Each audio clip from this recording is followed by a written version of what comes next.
right, welcome, welcome, welcome. We are really glad you can all join us. I know many of you are in the middle of a busy season right now, preparing for what's about to hit us in the next few months. It's coming. We're just figuring out how to handle more volume without things getting chaotic.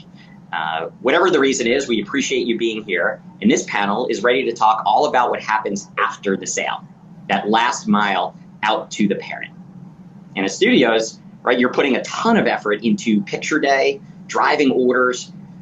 But what matters most to the families is what shows up at their door. This is an emotional purchase, so that last mile is incredibly important. And it's where everything comes together or falls apart. How quickly did it arrive? How is it packaged? What's on the package? How is it packed, right? These are micro moments that evoke an emotional response. And so it's so important to get right. And today we've brought together some of our preferred lab partners. So these are folks who are integrated tightly into the Captura ecosystem. They're battle tested for high volume, understand the stringent security requirements of our industry, which is only getting tighter. And we know that they have gone above and beyond with customer service time and time again for Captura customers. So that's why they're here. And they're going to share what they see every day, what works, what causes issues, how to prevent them, right? And ultimately how studios can deliver a more consistent experience from order all the way out through delivery. So before we jump in, let's introduce the panel. So I'll start with myself. I'm Brett Zucker. I'm the CEO for Captura. I'll be moderating today. We have Kobe Lonis from APS Lab, Cruz Connor from Arclitex Color Lab, Josh Lewis from Richmond Professional Lab, and Rick Casey from Marco Photo. So thanks again to all of you for joining us here, and thank you to the panelists. And with that, I think we can probably dive in if everyone's ready. Thanks for having us. Yeah. Well, let's start. Quick intro, maybe a little round robin, 30 seconds or so. A little bit about your lab, what you specialize in, what makes your approach unique. And why don't we start with Kobe? We'll go around the room. Okay, well, my name's Kobe Lonis. As Brett said, I'm the president of APS Lab. We are a preferred partner with Captura. We've been working with Captura since the early 2000s. We are specialized in schools, seniors, sports, event photography, basically anything you do professionally, we can handle the printing for, including yearbook. Now, what kind of separates us is we don't take the word partner lightly. We truly treat our customers as a true partner. You know, we have a real human answering the phone. We have an extreme amount of experience and knowledge from coast to coast. We are a very high volume lab. We recently purchased a packaging machine, which allows us to really turn online orders really fast. The machine allows us to do a very thick, rigid mailer, and it packages around 3,000 packages an hour. Yeah, we're here, and again, partnerships are a big thing. We really care about our customers. We treat all of our customers like family, and I think that's it in a nutshell. All right, well, let's jump to Josh next. Hello, yeah, I'm Josh Lewis. I'm the CEO here at Richmond Pro Lab in Richmond, Virginia. Very similar to Kobe, you know, we're focused on the high volume, you know, school and sports market. You know, we've been doing this a long time, since 1938, and you know, I've you know, really had a focus on you know, efficiency and, you know, beyond the partnerships with the customers, you know, doing everything we can on our end to make things as accurate and as fast as possible. So when we talk about that last mile, being able to get the product into, you know, your customer's hands quick enough so that they feel it's all one experience from the order to when they see the product. So. Great. And Cruz. Hey y'all, I'm Cruz Connor from Arclitex Color Lab. We're a third generation family owned business that's been partnering with volume schools and sports and senior studios since 1968. Our primary focus is keeping things simple and consistent as it can be, you know, predictable turnaround time, strong communication, and being flexible whenever it comes to finding solutions for everybody. Awesome. And last but not least, Rick. Hi, I'm Rick Casey, owner of Marco Photo Service. Marco specializes in high volume school sports and senior processing. We take a customer-centric approach to all aspects of our operations. We don't look at customer care as just a department in our company. It's all ingrained in our processes. We're a white label company like many of us, and our name doesn't go on anything all the way down to the shipping label. So we take seriously the accuracy and quality of our work. All orders are processed in a highly secure, highly monitored process to make sure that every order goes out correct and of the highest quality possible. Excellent. And Rick, that's a great segue into the first question topic, because you talked about accuracy. And we know accuracy stems from what happens upstream, right? It's not just what happens during the print process and shipping, but how does information get to the lab? And so preparing your data with care is sort of the first theme or topic here. And so what does good data actually look like before anything is sent to the lab? Sure. Like what we see, whether it's somebody new to school photography or it's somebody that's just busy and, misses checking their data, you can't take for granted the data the school sends you is going to be all the data you need to process a bulk order. For instance, if you require the school to be delivered in a sort by teacher, but the person that received the information from the school did not get the teacher field, that could come to the lab and ship out. We check it, but it could ship out and no sort order at all because teacher was not available to sort it when they process it. So I think it's very important for whoever receives the data, imports the data, understands all the fields that are needed, student ID number, teacher, grade, all those are present, and that it's the right data that, from the school year as well. I've seen that wrong school year data. So yeah. Does anyone have any experience in terms of like best practices or things that you've seen and provided help with? Because some of our studios are on the smaller side and may not have that level of experience. So if someone wants to jump in and on how you actually make sure that happens, would be great. I think that a lot of companies that do it well, they have a very strict process up front. I mean, literally, when you receive the data from the school, at that point, you need to check it, make sure all the fields are there, before you even go photograph it. Have procedures built into place at the camera that are making sure that every kid has all the data that you thought they had. Make sure a lot of photographers will call out their name, to make sure that they've got the right data, and that it's not the wrong kid. So I think you've got to practice perfection when it comes to data, because obviously it seems minute, but like Rick said, new people to the industry don't realize that if you mess up data, you can do everything else perfect and you can lose that school. So it's critical, especially from yearbooks. I've seen customers that have had to reprint yearbooks because of data, and that's that is a four-figure problem, if not even a five-figure problem sometimes. So data is critical. It's critical in making sure that it goes to the right location also. So just practice perfection when it comes to that. Absolutely. And I'll add in, streamlined process is key. Staying consistent and keeping everything, the same across the board and having a process for it. Yeah.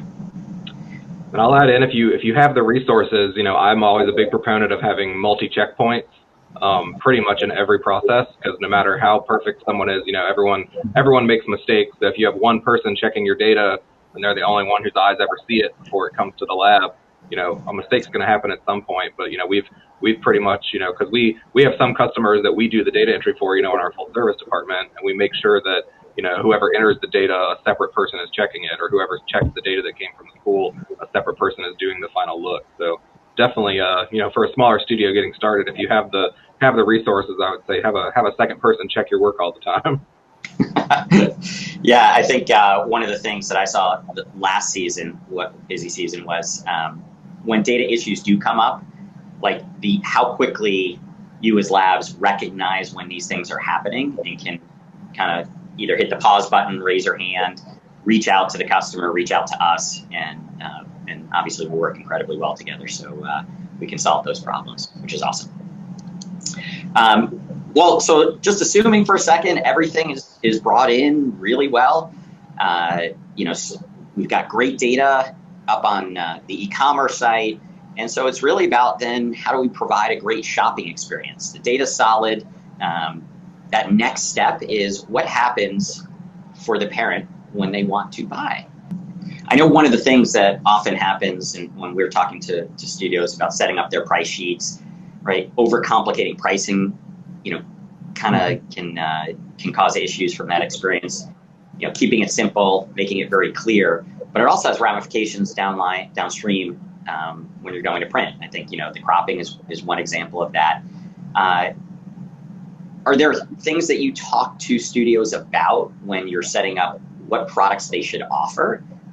Is this like a simplified how should they bundle, how should they package, how should they price, to make sure that they keep costs down, make it simple to buy but also simple to produce? Do you spend time with customers talking through that? There's two things we really focus a lot on. One is just a lot of people look at it and say, well, we've got all this real estate, it's all free real estate to offer anything we want. And I think a lot of people add too many packages, too many things, and it can confuse parents. But one thing that we feel really is important, and it's kind of off, I guess a little off, kind of towards what you're saying now, though, is that don't lead in with an item that is very low marginal. Try to put items that don't make a lot of money to a secondary option after they buy something that is very marginal. Units, digital downloads, and things like that are marginal. Mugs and frames and things like that should be secondary.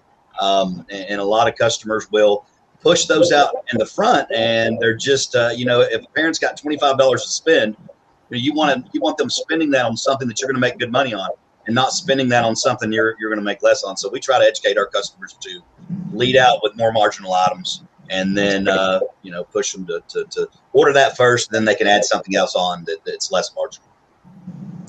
Yeah, to that point, Kobe, too, delivery on bulk orders. If if you have coffee mugs on your prepay list on a school, remember that's getting shipped back to the school and sent home with a third grader.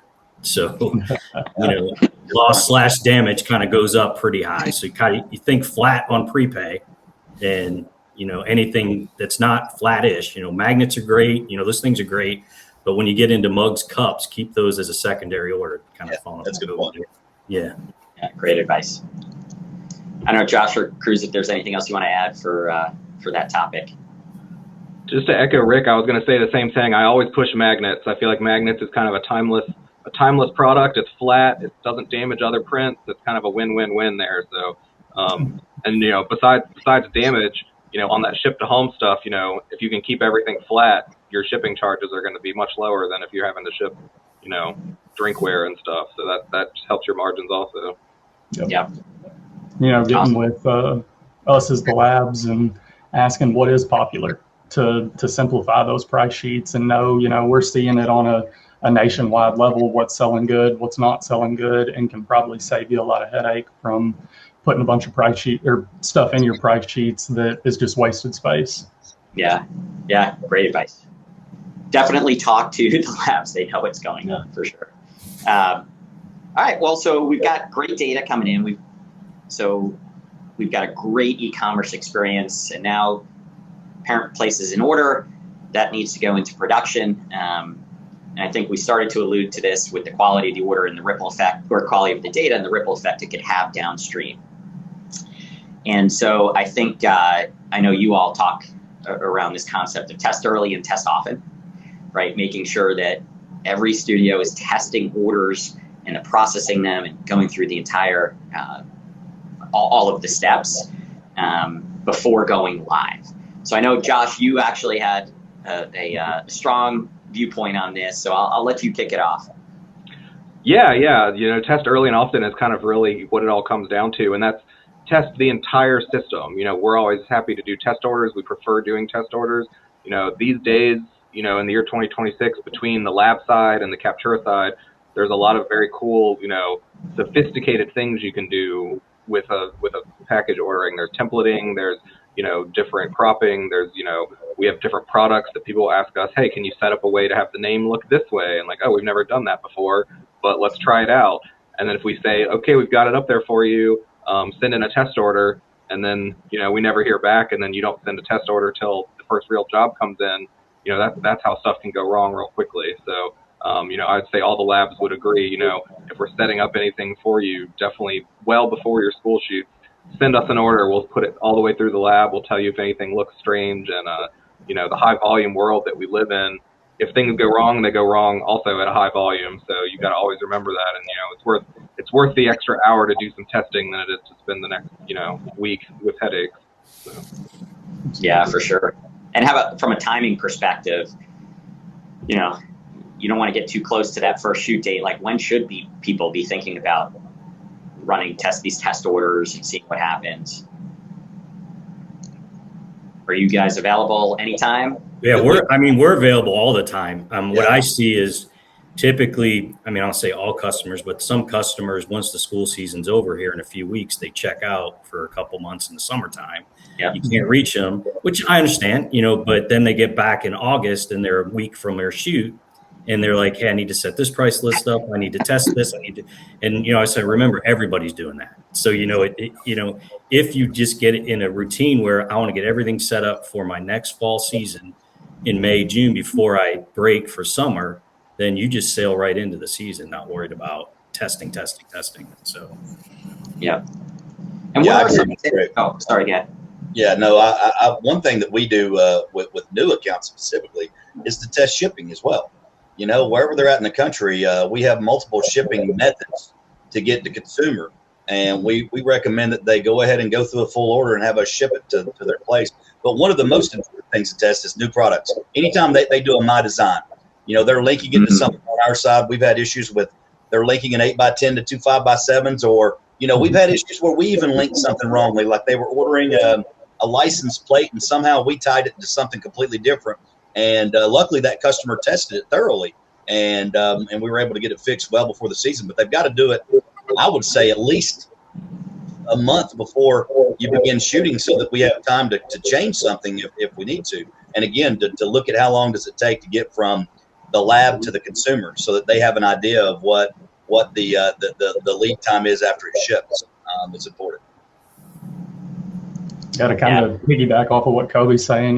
Give it time. Account for your turnaround time in the lab, your shipping time back to you, and then worst case scenario, if you've got to run a second test because something was wrong, going through the process again. That way, you get a finished final product before going into that first job or that first busy season. Yeah, and one important thing I do want to add out is we try to tell them not to even tell us. Yep. Like, don't say there's a test order coming, just put an order in, and it's a minimal cost to pay for that, or we'll credit you back. But the point is that don't let us know. Let's make a test go thoroughly, and that's one way to do it, is to not notify everybody that I just sent in 3 8x10s and a yard sign. Just tell them that they need to just, I guess, surprise us and then see how good it comes out. And if it comes out right, then it's going to be right every time. Yep. Love it. Keep you on your toes for sure. Which is actually a good segue into sort of that next step in production, right? So we do these test orders once or however many times are needed. But as things scale, right, having a repeatable rhythm of how orders and are sent to the labs becomes incredibly important as well. So it's not just, hey, surprise you with that one order, but the consistency with which orders are pushed definitely has an effect on outcome. And so maybe you all can talk about, how a studio should think about their rhythm and how in releasing orders and sending those for delivery or production and delivery. And let's start there. Sure. What we see sometimes from customers is that they wait to send schools. Say they have 5 cameras out every day. They don't send schools to us every day. They wait 2 weeks, sometimes 3 weeks, and then they release all their schools to us at once. Not really a production issue for us, but it comes to a customer care issue for them, because we run all those schools through. They all ship on the same day or within the same couple days, and their phones will start to blow up because we've just delivered 2 weeks or 3 weeks worth of orders all in 1 and 2 days.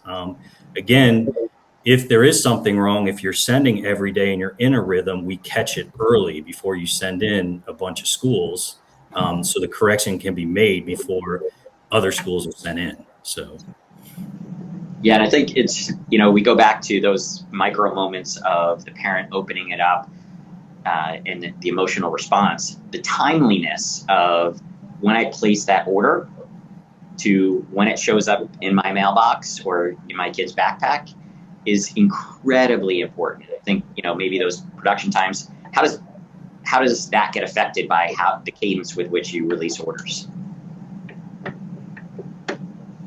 Kind of like Rick said, I mean, I think most of us here, we're all set up for very high volume. So on the production side, we're going to be able to produce it for you, probably mostly as fast regardless of when you send it, but it is really about that customer care side. Same thing when we go back to the testing, there's certain things that no one would notice is wrong until it gets to the end school. Maybe you meant for the template to be purple, but it came out red, or, something like that. And, if you're sending in a rhythm and the first, people get it, you get those first phone calls, and then you can prevent more errors versus having all of it produced at one time. And it's like an all or nothing type situation. Yep. Yeah, I agree with everything that everybody said. For us, it's we're planning everything based on previous year and whatever we think is going to be growth wise. It's not that it's a challenge when the jobs are held and culminated. And granted, we're all going to have to work a weekend here and there, but whenever you get flooded on a Monday with a lot more work than you were anticipating, it is a challenge on production. It does slow you down. I mean, there's no way that you can just predict to say, hey, we need 20 more employees this week because everybody's been holding work. So it's better to have the rhythm. I mean, it is a partnership. It's a partnership between us and them. And I think part of that is that we have a cadence together that allows us to be able to perform well and get it out right. It's not just a customer service issue, but it can create delays, obviously. If every single customer you have held jobs and they all decided to send them at one time, you're not prepared to do that. So I think that it is a rhythm that has to work between the lab and the customer. Like I said, a lot of customers will do that, and then they're like, we're working Saturday and Sunday. Give us a heads up, and we can plan for that. That's what I would say, because we're not superheroes. We're working hard to get everything done, but we are managing it based on previous years. Speak for yourself, Kobe. No. Kobe, is that a hoodie or a cape? Is that a hoodie or a cape, Rick? It's a cape. Well, that's a cape. Not a superhero, but we can have some fun here. And Kobe is the magic man now. So he does sometimes perform magic or miracles. So. Yeah, I mean, I've been doing this long enough, and used to be I date pre-digital, but photographers sent work in every day because we had to inspect their film for film problems. So once it went digital, this is like a modern day issue. They can see their images, so they sometimes just wait, and Right. Well, so speaking of waiting, no one wants to place an order and then wait. So delivery and that delivery time that we just spoke about is super important. Getting it in their hands is exactly what we're here to do, and that last mile, that delivery experience is paramount. So there is this notion that folks talk about of this frame on the wall mindset, and so maybe someone can jump in here and just kind of let the studios know, what does that mean? Putting prints in envelopes, and we're focused on getting it out high quality fast, but to remember that when it reaches that individual parent, they're actually putting that on a wall. It's not just in an envelope. It's not just delivered. It's a portrait memory that they're going to have for lifetime. Yeah, it is. It's not about just selling a photograph. It's an emotional purchase. It's a snapshot in time. And so, yeah, that frame on the wall mindset's great. All right. So sort of last theme here is none of this happens in isolation, right? It's not just a throw it over the wall kind of thing, that there is a true partnership between studios, Captura, and labs. Like it's that three-legged stool. But maybe you all can just describe what a strong studio lab partnership looks like, especially during the busy season when, everything is magnified. I think for us, it's all based around the communication side of it. We want to know kind of what's going on and what you're looking at, and are sales up or down? Are you booking later this year, earlier this year than you did the year before? And just kind of how everything's going to come apart. We hear more times than not, hey, I'm a super easy person to deal with. Once we get this set up, you're never going to hear from us again. Well, in one way, yes, that can be good because that means there's no problems. But in a lot of ways, we want to know, at least at certain intervals, what things are looking like for you guys. And I would say, yeah, just that open communication. When it comes to be go time, we're all busy. We're busy on the lab side. You're busy on the studio side, but definitely knowing who your point people are. Same thing with testing early in the month. That same time you're doing those tests, test the communication with the lab. Also, introduce yourself if you've got a new person on the customer service side and say, hey, this is who's going to be answering the questions. Because when we're talking high volume, little things are always going to go wrong, and a lot of them are in a gray area, I consider it, where we are at the lab side trying to make everything as perfect for you as we can. So we might see an image where the edge of the year is slightly cut off, and we're not sure if we should ship that or not. And we reach out to you and we say, hey, do you want to resend this? If you don't respond for multiple days, you put the lab in a situation where we're deciding, do we keep holding it and worry that we're not shipping it fast enough, or do we go ahead and ship it and worry about it not being a high quality? So, having that communication really helps us on both sides. So yeah, it takes a village for sure, and a great strong partnership, and everyone working in service of the end customer, the parent, who is, that child is the most important person to somebody, and that experience that they have is so important.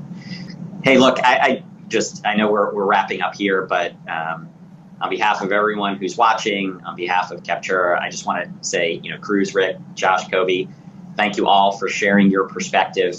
I think for everyone here, the big takeaway is that a great season isn't just about capturing.